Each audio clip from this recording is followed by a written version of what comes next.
जी बेटा, let's now start with question number 1 of this paper. क्या कह रहा है जी, रिक्वायरमेंट देखते हैं। कह रहा है कि determine the bonus amount to be provided to a worker for every 1% decrease in the wastage percentage. Okay, 8 number का सवाल है। अच्छा जी, पढ़ते हैं ज़रा सवाल को, फिर हम ज़रा रिक्वायरमेंट से बेहतर अंदाज में रिलेट कर पाएंगे। सवाल में डाटा क्या है जी, इंडस लिमिटेड प्रोड्यूस करता है एक product that passes through two processes. The management is worried about the high rate of wastage attributed to workers and has decided to introduce a wage incentive plan to address this issue.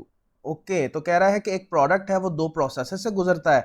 अभी currently जो rate of wastage है वो काफ़ी high है workers की जानिब से, और आप एक वेज इंसेंटिव प्लान इंट्रोड्यूस करना चाह रहे हो। डाटा उसने प्रोवाइड किया है आपको दोनों प्रोसेसेस का। क्या दे रहा है जी data? Cost of material rupees per unit है, लेबर आवर्स पर यूनिट दोनों प्रोसेसेस का, लेबर का रेट। ओके, इसी तरह वेरिएबल ओवरहेड का रेट भी है दोनों प्रोसेसेस का। Wastage percentage in relation to the total units produced, यानी दोनों प्रोसेसेस में जो यूनिट्स प्रोड्यूस्ड होते हैं उनमें से कितने यूनिट्स वेस्ट होते हैं, in other words. Okay, so इसका मतलब है जो वेस्टेज है that is attributed to the total number of units. ठीक हो गया। अच्छा, उसके बाद the units are inspected at the end of the process. Okay, ये बहुत इंपॉर्टेंट लाइन है। मैं जरा एक दफा डाटा पहले पूरा पढ़ लूं, फिर मैं आपसे डिस्कशन करता हूं। अच्छा, उसके बाद क्या कह रहा है? Each worker works 240 hours every month. ठीक हो गया। अच्छा, under the incentive plan the management intends to allocate the cost savings from wastage among the workers in the form of bonus. तो सर ये जो ऊपर वेज इंसेंटिव प्लान है वो उसने नीचे एलैबोरेट किया है कि सर वो वेज इंसेंटिव प्लान क्या है। वो ये कह रहा है कि वेज इंसेंटिव प्लान के अंडर मैं ये चाह रहा हूं कि जो वेस्टेज से कॉस्ट सेविंग हो वही मैं बतौर बोनस अपने वर्कर्स को दे दूंगा।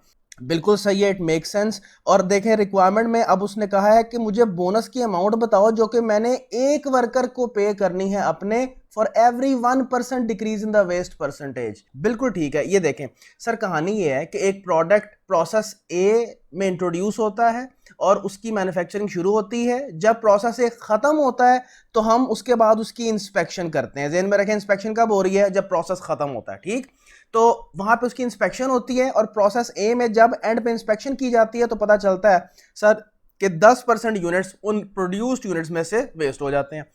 फिर ये यूनिट्स प्रोसेस बी में एंटर होते हैं। डेफिनेटली जो गुड यूनिट्स होते हैं वो प्रोसेस बी में एंटर होते हैं, फिर वहां पे उनकी मैन्युफैक्चरिंग होती है, और जब वो प्रोसेस बी के एंड पे पहुंचते हैं तो फिर उन पे एक इंस्पेक्शन होती है और वहां पे पता चलता है कि 5 units of the units produced वहां पे वेस्ट हैं। ये करंटली मैनेजमेंट को प्रॉब्लम आ रही है। तो इसको बेहतर करने के लिए उन्होंने क्या तजवीज़ दी है? वेज इंसेंटिव प्लान उसने बता दिया आपको, बस अमाउंट आपसे कैलकुलेट करवाना चाह रहा है। कह रहा है कि जो हमारी वेस्टेज आ रही है ना यूनिट्स की, वो हम अगर सेव कर लें तो वो सारी की सारी सेविंग ही मेरे वर्कर्स का बोनस होगी। लेकिन उसने आपसे वर्किंग सिर्फ एक वर्कर की मांगी हुई है कि एक पर्सन को मैं कितना बोनस दूंगा for every 1% decrease in the wastage. तो सर कहानी इसलिए आपसे देखें तो ये कोई कॉम्प्लेक्स नहीं है, बड़ी सिंपल है। यहां पे तय हो गया कि बोनस क्या है। Bonus is basically the cost saving from the waste units, कि जो अभी वेस्ट यूनिट्स हो रहे हैं वो वेस्ट यूनिट्स जब नहीं होंगे तो वही कॉस्ट सेविंग हो जाएगी। तो मुझे वेस्ट यूनिट्स की कॉस्ट कैलकुलेट करनी है एक वर्कर की। सर सवाल हल हो गया, इसमें तो मेरा ख्याल है मुश्किल ही कोई नहीं है। ये देखें ना, जब शुरू में आप जब एक सवाल पढ़ते हो पहले 15 मिनट में, वर्सेस जब उस सवाल में कूदते हैं और उसके डाटा को पढ़ते हैं, रिक्वायरमेंट से रिलेट करते हैं, तो मालूम होता है कि यार क्वेश्चन तो इतना कॉम्प्लेक्स नहीं था जितना फॉर एग्जांपल मैं सोच रहा था। क्योंकि बाज़ औक़ात ना मैंने बच्चों में ये कॉमन चीज़ देखी है कि वो लेबर कॉस्टिंग से थोड़ा सा भागते हैं। शायद इस वजह से भी होता है कि कंपैरेटिवली इसके सवाल पास्ट में कम है for the sake of practice. Plus वो इतना ज़्यादा शुरू में इंटरेस्ट भी नहीं ले रहे होते कॉस्ट एंड मैनेजमेंट अकाउंटिंग में। उनको लग रहा होता है शायद ये जो ओवरहेड्स का चैप्टर चल रहा है, इन्वेंट्री वैल्यूएशन चल रही है, लेबर कॉस्टिंग चल रही है, ये आसान आसान सा ही है, ये इतना ज़्यादा कॉम्प्लेक्स तो है नहीं, जब तक वो प्रोसेस कॉस्टिंग से इंट्रोड्यूस नहीं होते या बिगर चैप्टर से इंट्रोड्यूस नहीं होते। तो आमतौर पे मैंने एक कॉमन ट्रेंड देखा है बच्चों में, again it varies from student to student, कि वो लेबर कॉस्टिंग को इतना ज़्यादा अहमियत नहीं दे रहे होते। ठीक है, तो जब कोई सवाल आ जाता है तो उनकी जान पे बन जाती है। लेकिन अगेन जब हमने पढ़ा है तो हमें मालूम हुआ कि यार इट्स नॉट दैट मतलब अ चैलेंजिंग क्वेश्चन। मुझे सिर्फ क्या कैलकुलेट करना है, एक वर्कर जो है जितने भी यूनिट्स प्रोड्यूस करता है उसमें से कितने वेस्ट यूनिट्स होते हैं और उसकी कॉस्ट। सर कॉस्ट के लिए तो उसने इतनी क्लियर इंडिकेशन दे दी है कि इंस्पेक्शन कब होती है, हर प्रोसेस के एंड में। यानी कि हर प्रोसेस के एंड में इंस्पेक्ट होने का क्या मतलब है, तुम प्रोसेस कॉस्टिंग की जबान में भी जानते हो। इसका क्या मतलब है कि सर पूरा प्रोसेस गुजर गया, उस पर सारी 100% मटेरियल भी लग गई, उस पर 100% लेबर भी लग गई, उस पर 100% ओवरहेड्स भी लग गए, फिर हमने चेक किया तो पता चला ओए ये तो डैमेज्ड हैं या ये तो वेस्ट हैं, तो उन पे सारी की सारी कॉस्ट लग गई। यही हम अगर इंस्पेक्शन ड्यूरिंग द प्रोसेस लगाते हैं उसका क्या फायदा होता है, यही फायदा होता है कि फिर हम अगर चलो मटेरियल 100% लग भी गया तो कम से कम कन्वर्जन कॉस्ट 50% ही लगती है, बाकी हम सेव कर लेते हैं, ये उसका एडवांटेज होता है। लेकिन यहां पे उसने आसान कर दिया है, वो कह रहा है हम इंस्पेक्शन एंड पे करते हैं, तो सर मुझे सिर्फ दोनों प्रोसेसेस में full cost per unit calculate करनी है, क्योंकि जितने यूनिट्स वेस्ट हो रहे हैं उन पे फुल कॉस्ट लगी होगी, तो वो कॉस्ट हम सेव कर लेंगे, दैट इज द बोनस। लेकिन फॉर अ सिंगल वर्कर, तो सर बिस्मिल्लाह करते हैं, let's start solving the question. Sir तो हम तय कर रहा है, मैं वैसे लिख देता हूं, आपको लिखने की जरूरत नहीं है, सिर्फ एक्सप्लेन आपको करने के लिए कह रहा हूं कि बोनस है क्या। Bonus for a worker is equal to cost saving from waste units by him. इंतहाई सिंपल, यानी कि मुझे वेस्ट यूनिट्स नंबर 1 ये निकालने हैं, नंबर 2 कॉस्ट पर यूनिट उनकी क्या है, वही सेविंग है, वही बोनस है एक बंदे का। तो ये देखो मैं उसी तरह से 2 कॉलम्स बना लेता हूं। एफिशिएंट वर्किंग यही होती है कि हम एक ही में एडजस्टमेंट करने की कोशिश करें, बार बार मुझे लाइन आइटम्स रिपीट ना करनी पड़े। तो एक तो मुझे वेस्ट यूनिट्स निकाल लेने हैं, वो निकाल लेते हैं, और फिर उसके अलावा उनकी कॉस्ट पर यूनिट्स। ये देखो एक बंदा, यहां पे उसने सवाल में बताया हुआ है, एक बंदा एक महीने में कितने घंटे काम करता है 240, और उसने ऊपर बताया हुआ है दोनों प्रोसेसेस में लेबर आवर्स पर यूनिट कितने लगते हैं, 2 घंटे और 3 घंटे। यहां से टोटल यूनिट्स कैलकुलेट हो जाएंगे, ठीक है ना सर। तो उसने नीचे फिर बताया हुआ है कि जितने यूनिट्स प्रोड्यूस होते हैं उसमें से 10% वेस्ट हो जाते हैं, तो वेस्ट यूनिट्स निकला है। So first working is the computation of waste units जी। और वर्कड बाय अ वर्कर, एक वर्कर चाहे वो प्रोसेस ए या बी जहां भी काम कर रहा है वो कितने घंटे काम करता है सर, 240 घंटे। वो मंथ की बात कर रहा है, हम सारी वर्किंग मंथ में कर लेंगे, तो वो हमें कोई इससे टेंशन नहीं है कि वो मंथ का हो, वो मुझे वीक का दे देता, वो साल का दे देता, मैंने तो अकॉर्डिंगली उसको एडजस्ट कर लेना था अपने मकसद के हिसाब से। तो एक वर्कर कितने घंटे काम करता है 240, जिस मर्जी प्रोसेस में वो काम कर रहा हो। अच्छा, और पर यूनिट कितने लगते हैं दोनों प्रोसेसेस में, वो भी उसने दिए हुए हैं, कितने 2 और 3, यहां लिखते हैं 2 और 3। तो अगर मैं इसको A और इसको B बोल दूं तो A ओवर B से मैं क्या कैलकुलेट कर सकता हूं, units produced by a worker, एक वर्कर की बात हो रही है, ठीक है। 240 ओवर 2 एंड 240 ओवर 3, तो दोनों प्रोसेसेस में एक वर्कर 120 और 80 यूनिट्स प्रोड्यूस करता है, ठीक है सर। और जितने यूनिट्स प्रोड्यूस होते हैं उसमें से वेस्ट यूनिट्स की परसेंटेज क्या है वो भी उसने दी हुई है, ये देखें 10% और 5%। तो क्या मैं वेस्ट यूनिट्स कैलकुलेट कर सकता हूं सर, बिल्कुल कैलकुलेट कर सकते हैं। ये देखें ना, इसको मैं फॉर एग्जांपल अगर C बोल दूं और इसको D बोल दूं तो सारी इंतहाई आसान, C into D, and let's call it E, ठीक है सर। यानी प्रोसेस ए में 12 यूनिट्स और प्रोसेस बी में 4 यूनिट्स प्रोड्यूस होते हैं जो कि वेस्ट होते हैं बाय अ वर्कर, ये ज़हन में रखें, ठीक है जी। और जाहिर है ये एक मंथ की वर्किंग है कि एक मंथ में एक वर्कर कोई भी जो प्रोसेस ए में काम करता है वो कितने वेस्ट यूनिट्स प्रोड्यूस करता है 12, जो प्रोसेस बी में काम करता है वो 4। वेस्ट यूनिट्स आ गए, एक तो मुझे ये चीज चाहिए थी, ठीक है, मैं बोल्ड सिर्फ उसी को कर रहा हूं जो कि मुझे चाहिए। वेस्ट यूनिट्स आ गए, अब कॉस्ट पर यूनिट निकालनी है और वो मुझे फुल कॉस्ट कैलकुलेट करनी है। फुल कॉस्ट मतलब फुल प्रोडक्शन कॉस्ट। सर ये तो आप हर दूसरे सवाल में कर रहे होते हैं, ये कौन सा आपके लिए मसला है। क्या होगी कॉस्ट, मटेरियल कॉस्ट, फिर लेबर कॉस्ट, फिर वेरिएबल फैक्ट्री ओवरहेड्स। और भी आसान कर दिया उसने कि फिक्स्ड का कहीं जिक्र ही नहीं किया किसी किस्म का, तो वेरिएबल फैक्ट्री ओवरहेड्स। लेकिन एक चीज ध्यान में रखनी है, ये तो 3 खर्चे हो गए प्रोसेस ए के। जब एक प्रोडक्ट जो कि गुड यूनिट्स है मिसाल के तौर पे वो यहां से निकला प्रोसेस ए से और वो प्रोसेस बी में गया, तो वो प्रोसेस बी में अपनी फुल कॉस्ट ऑफ प्रोसेस ए के साथ गया है। ये चीज ध्यान में रखनी है। तो इसलिए यहां पे आप एक ओपनिंग वर्किंग प्रोसेस बी बना लो, क्योंकि देखो जो प्रोडक्ट तो प्रोसेस ए के एंड पे आइडेंटिफाई हो गया कि ये तो है जी वेस्ट, वो तो हो गया साइड पे, लेकिन जो गुड यूनिट था प्रोसेस ए का वो तो जाहिर है प्रोसेस बी में एंटर होगा अपनी पूरी कॉस्ट के साथ, फिर उस पर प्रोसेस बी में इखराजात होंगे और फुल कॉस्ट लगेगी, और फिर वो एंड पे पता चला प्रोसेस बी के कि भाई अब ये भी वेस्ट है, तो जाहिर है उस पर तो दोनों प्रोसेसेस के खर्चे लग गए ना।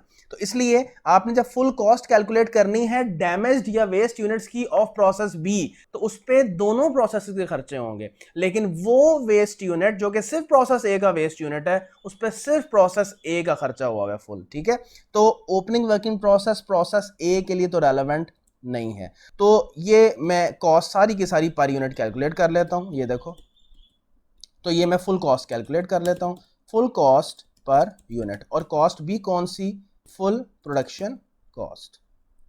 ठीक है सर, तो एक तो वेस्ट यूनिट्स मुझे चाहिए थे, उसको मैंने ई कहा, और एक इसको एफ बोल दूंगा। तो सर आए कैलकुलेट करते हैं, सारा डाटा बना हुआ है, ये देखो कॉस्ट ऑफ मटेरियल कितनी है 1000, लेबर कॉस्ट कितनी है ये देखें रुपीस पर और है, और ऑर्स पर यूनिट है 200 मल्टीप्लाई बाय 2, 200 मल्टीप्लाई बाय 2 यहां लिखें जी, और इसी तरह से यहां पे क्या है हिसाब किताब जी, 3 मल्टीप्लाई बाय 250 आगे लिख दें, 3 मल्टीप्लाई बाय 250। उसके बाद वेरिएबल फैक्ट्री ओवरहेड्स रुपीस पर और उसने दिया हुआ है, और पर यूनिट लेबर का ऊपर मौजूद है, तो 120 मल्टीप्लाई बाय 2, 120 मल्टीप्लाई बाय 2, थोड़ा सा मैं कॉलम एडजस्ट कर लेता हूं जनाब, और ये कितना है जी, यहां पे देखते हैं जी 120 मल्टीप्लाई बाय 3, 120 मल्टीप्लाई बाय 3, ये हो गया जी 240, और ये हो गया 3 इंटू 120।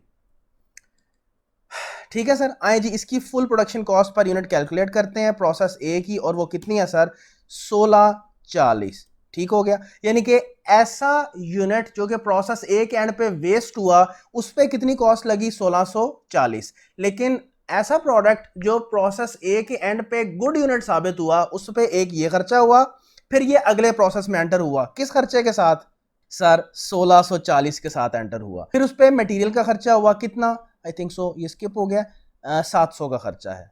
ठीक है जी, फिर लेबर का खर्चा हुआ उस पर 750, फिर 360 का खर्चा वेरिएबल फैक्ट्री ओवरहेड्स का, और टोटल कितना हो गया सर 3450। लेकिन प्रोसेस बी के एंड पे पता चला कि भाई ये भी वेस्ट हो गए हैं, तो उस पर टोटल खर्चा कितना हुआ 3450 including the cost of both processes. तो आए सर कैलकुलेट करते हैं cost of waste units by worker, एक वर्कर की जानिब से कॉस्ट ऑफ वेस्ट यूनिट्स क्या है सर 1640 इंटू 12, और यहाँ पे क्या है 3450 इंटू 4, और वही बात ये मंथ का डाटा है कि एक वर्कर जो कि एक मंथ में काम करता है भले प्रोसेस ए में या प्रोसेस बी में, तो वो कितने यूनिट्स वेस्ट कर रहा होता है और उसकी मद में कितनी कॉस्ट आ रही होती है। ठीक है, तो ये अगर साल का भी दे देता तो मैं साल पे वर्किंग कर लेता, मैं अगर चाहूं तो इसको साल पे भी बना सकता हूं, लेकिन ज़रूरत नहीं है, जैसे उसने दिया है उसी पे काम करते हैं। उसने तो क्योंकि फाइनली मुझसे पूछा है कि पर 1% रिडक्शन इन वेस्टेज मुझे निकाल के दो, ये cost of waste units by a worker है, टेक्निकली यही तो हमने बोनस देना है, क्या ख्याल है, ऐसा ही है ना सर, यही बोनस देना है, लेकिन इसको एक्सप्रेस कैसे करना है पर 1% डिक्रीज इन वेस्टेज। सर ये जो कॉस्ट है 19,680 की जो कि कॉस्ट ऑफ वेस्ट यूनिट्स है जो कि बोनस है, ये कितने परसेंटेज यूनिट्स के लिए है 10%, तो 1% की एवज क्या होगी सर 10 से डिवाइड कर दें, ये तो बेसिक मैथमेटिक्स है, क्या ख्याल है। बोनस पर परसेंटेज डिक्रीज कैसे कैलकुलेट करेंगे sir, it's extremely simple, 19,680 over 10, पर परसेंटेज डिक्रीज ही मांगा है ना उसने, तो सर कैलकुलेट कर ले डिवाइड बाय 10, ये आ गई हमारे पास अमाउंट, ये बोनस अमाउंट है। यानी एक वर्कर प्रोसेस ए में एक मंथ में 1% वेस्टेज रिड्यूस करेगा, उसको 1968 रुपए मिलेंगे, सिंपल। इसी तरह से आप प्रोसेस बी की बात करें, ये जो कॉस्ट ऑफ वेस्ट यूनिट्स है जो कि सेव हो रही है 13,800 जो कि टेक्निकली बोनस है, ये कितने परसेंट वेस्टेज के एवज है 5%, तो पर परसेंटेज कैसे निकालेंगे सर? सिंपल, 13,800 ओवर 5%, तो पर परसेंट कैलकुलेट हो जाएगा, डिवाइड बाय 5। यानी बात क्या बनी कि प्रोसेस बी में एक वर्कर अगर 1% का वेस्टेज रिड्यूस करेगा एक मंथ में तो उसको 2760 रुपए मिलेंगे। ये एग्जामिनर साहब ने आपसे मांगा हुआ था, बोनस पर परसेंटेज डिक्रीज। तो मेरा ख्याल है इससे ज़्यादा इसको एक्सप्लेन करने की ज़रूरत भी नहीं है, मैंने बड़ा फेयरली डिटेल में आपको एक्सप्लेन कर दिया है। इसका ओवरऑल सिनेरियो आपसे डिस्कस किया और फिर उसके बाद शुरू से एंड तक इसको सॉल्व किया। Please take your time and have the screenshot. अच्छा, एक चीज़ मैं आपको बता दूं कि बेटा जैसे मैं बहुत दफ़ा क्लास में भी जिक्र करता हूं और आपको मालूम भी है कि बेटा एक चीज़ को प्रेजेंट करने के बेशुमार अंदाज होते हैं। मैं क्लास में भी बच्चों को कहता हूं कि मैं फॉर एग्जांपल कोई भी एक टॉपिक है उसका एक सवाल करवा रहा हूँ, उसको एक ख़ास अंदाज में उसका फॉर्मेट प्रिपेयर करके तुम्हारे सामने सॉल्व कर रहा हूँ। हो सकता है कोई और टीचर इससे थोड़ा सा हट के फॉर्मेट यूज़ करे, हो सकता है आई कैप स्टडी टेक्स्ट में एक और थोड़ा सा चेंज अंदाज में फॉर्मेट हो। इट्स ऑल्सो पॉसिबल कि जब एग्जामिनर आपको सोल्यूशन दे तो हो सकता है उसका सोल्यूशन थोड़ा सा हट के हो। तो बात ये होती है कि कॉस्ट एंड मैनेजमेंट अकाउंटिंग में क्योंकि कोई इंटरनेशनल कोई स्टैंडर्ड्स नहीं है, ठीक है, तो डेविएशंस मुमकिन है। तो मैं आपको भी ये कहूंगा, अपने स्टूडेंट्स को भी कहता हूं कि यार आप एग्जामिनर के सोल्यूशन को भी देखा करो कि एग्जामिनर ने उसको कैसे प्रेजेंट किया है। मेरा वैसे जेनेरिक कमेंट ये है कि एग्जामिनर के जो सोल्यूशंस है ना वो इतने स्टूडेंट फ्रेंडली नहीं होते। हाँ, जो आई कैप स्टडी टेक्स्ट है चूंकि that is a study text, इसलिए उसके जो सॉल्यूशंस हैं वो फिर भी स्टूडेंट फ्रेंडली हैं, स्टूडेंट्स इजीली समझ लेते हैं। आई कैप के जो प्रेजेंटेशन है और उसका जो स्ट्रक्चर आउट करने का स्टाइल है सॉल्यूशंस का, वो इतना ज़्यादा स्टूडेंट फ्रेंडली नहीं होता। और उमूमन जिस तरह से वो सॉल्यूशंस को प्रेजेंट करता है उस तरह से क्लासरूम एनवायरनमेंट में स्टूडेंट्स को टीचर उस तरह से नहीं करवा रहे होते, और वो बात भी ठीक है। और रीज़न प्राइमरीली ये है कि वो कह लें कि एक्सेल के ऊपर क्विक वर्किंग्स करता है। अब जो एग्जामिनर का तुम यही सोल्यूशन देखोगे, एग्जामिनर ने भी कमोबेश ऐसा ही बनाया हुआ है, लेकिन मैंने पहले तुम्हें बताया कि मुझे चाहिए क्या, मुझे वेस्ट यूनिट्स चाहिए नंबर 1, मुझे फिर कॉस्ट पर यूनिट चाहिए यानी फुल कॉस्ट पर यूनिट। इससे तुम्हें पता चला कि तुम्हें वर्किंग्स क्या करनी है, तुम्हें 2 वर्किंग्स करनी है, वेस्ट यूनिट्स और कॉस्ट पर यूनिट। तो इसलिए मैंने इस पूरे सॉल्यूशन प्लान को 2 में तोड़ा और एंड पे टोटल कॉस्ट निकाल ली और कहा यही बोनस है। और तरीका भी ये होता है बेटा, रिक्वायरमेंट आपको बताती है कि आपने पहुंचना कहां है, आपने किन वेरिएबल्स को कैलकुलेट करना है। रिक्वायरमेंट आपकी सर्च को स्ट्रीमलाइन कर देती है, एक डायरेक्शन अता कर देती है। आप फिर भटकते नहीं हो कि यार पता नहीं ये डाटा है इससे मैं क्या निकालूं, ये डाटा है इससे क्या निकालूं। ये वाली चीजें आपके ज़हन में नहीं होती। आपको फिर पता होता है कि यार मैंने सिचुएशन समझ ली है, रिक्वायरमेंट देख ली है, ये चाहिए और ये डाटा मुझे कहां कहां से मिलेगा, किसको किससे ज़रब दे के तो मैं, या किसको किससे डिवाइड करके तो मैं ये आंसर हासिल कर सकता हूं। तो आपकी भी ये अप्रोच होनी चाहिए। आप अंधाधुंध किसी एक सॉल्यूशन को फॉलो करना ना शुरू कर दिया करें। बेस्ट तरीका सॉल्यूशन का यही होता है कि रिक्वायरमेंट पढ़ी और रिक्वायरमेंट निकालने के लिए क्या क्या चीजें चाहिए वो उनको इकट्ठा करना शुरू कर दो, वही तुम्हारा सॉल्यूशन प्लान होता है। That's it. तो बहुत सी जगहों पे मैंने क्लास में भी कहता हूं कि बेटा आपको कुछ सवालों में कॉस्ट एंड मैनेजमेंट अकाउंटिंग में आउट ऑफ द बॉक्स सोचना पड़ेगा। हाँ, ऐसा हो सकता है बिल्कुल कि काफी सारे सवाल ऐसे भी हों जो कि एक स्टैंडर्ड स्ट्रक्चर से आप सॉल्व कर लो, पेपर के अंदर ऐसा हुआ है ना। जैसे फॉर एग्जांपल प्रोसेस कॉस्टिंग का सवाल देख लो, मैं मिसाल दे रहा हूं सिर्फ, अभी हमने किया है ना, तो वो नॉर्मल स्ट्रक्चर से हो गया। लेकिन इस चीज का कुशन रखा करें जहन में कि यार आपको कुछ सवालों में आउट ऑफ द वे जाके स्ट्रक्चर बनाना पड़ सकता है। जैसे डिसीजन मेकिंग के एरियाज हैं, लेबर कॉस्टिंग है, सीवीपी एनालिसिस है, ठीक है। ये कुछ ऐसे एरियाज हैं जो कि पॉपुलर हैं कि यहाँ पे there are high chances, there is high probability कि आपको ऐसा सिनेरियो आए जिसमें आपको थोड़ा सा ब्रेनस्टॉर्म करना पड़े और थोड़ा सा हट के समझ के इन अ गिवन सर्कमस्टांस आपको सवाल को रिस्पॉन्ड करना पड़े, और वो रूटीन से हट के मामला हो सकता है। तो प्लीज़ बेटा स्क्रीनशॉट ले लें।